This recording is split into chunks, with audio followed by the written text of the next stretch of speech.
దేవీ నవరాత్రిలో 6వ రోజున అమ్మవారు శ్రీ లలిత త్రిపుర సుందరి అలంకరణలో ఉంటారు కదండి. ఈ లలితాదేవికి నివేదించే నైవేద్యాలు పులిహోర, పాయసము, అల్లం గారెలండి.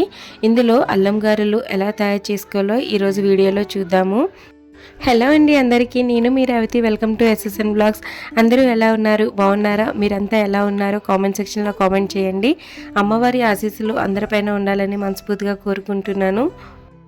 ముందుగా ఒక గ్లాస్ మినపప్పుని తీసుకొని 1-2 సార్లు శుభ్రంగా కడిగిన తర్వాత మళ్ళీ నీళ్ళు వేసి ఈ పప్పుని 4 నుంచి 5 గంటల పాటు నానబెట్టుకోవాలండి.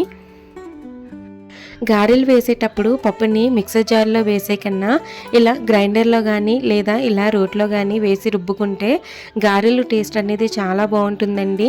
మిక్సీలో వేసిన దానికి గ్రైండర్లో వేసిన దానికి టేస్ట్ వేరియేషన్ చాలా ఉంటుంది.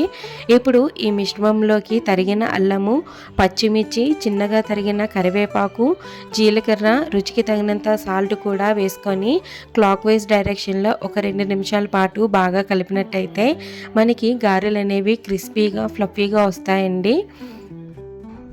ఇలా కలిపిన తర్వాత చేతులు తడి చేసుకొని వీడియోలో చూపించే విధంగా గారెలు అనేవి వేసుకోవాలండి. లేదు ఇలా వేయలేము అనుకుంటే పాలిథిన్ కవర్ కానీ లేదా అరిటాకు కానీ తీసుకొని దానిపైన మిశ్రమం పెట్టి వీడియోలో చూపించే విధంగా కూడా వేసుకోవచ్చండి. అలా వేస్తే ఇంకా ఈజీగా అయిపోతాయి.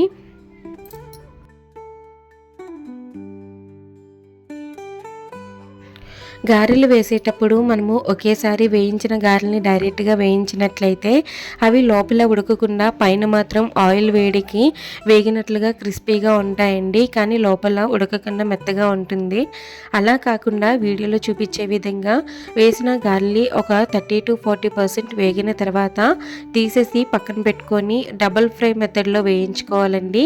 మళ్ళీ వేసుకోవాలి. మళ్ళీ ఆయిల్లో వేసి వేయించినట్లయితే మనకి లోపల కూడా బాగా ఉడికి క్రిస్పీగా వస్తాయండి గారెలు అనేవి. గారెలు, సమోసా, బజ్జీ ఏవైనా సరే మనము డబుల్ ఫ్రై మెథడ్లో ఫ్రై చేసినట్లయితే చాలా క్రిస్పీగా వస్తాయండి. చూసారు కదా, చాలా సింపుల్గా క్రిస్పీగా గారెలు అనేవి రెడీ అయిపోయండి. ఇంకా అమ్మవారికి నివేదించి మనం తింటే చాలా బాగుంటుంది. మీరు కూడా ట్రై చేసి ఎలా వచ్చాయో కామెంట్ చేయండి. నా వీడియో మీకు నచ్చినట్టయితే లైక్ చేసి, షేర్ చేసి, సబ్స్క్రైబ్ చేయండి. Thank you for watching.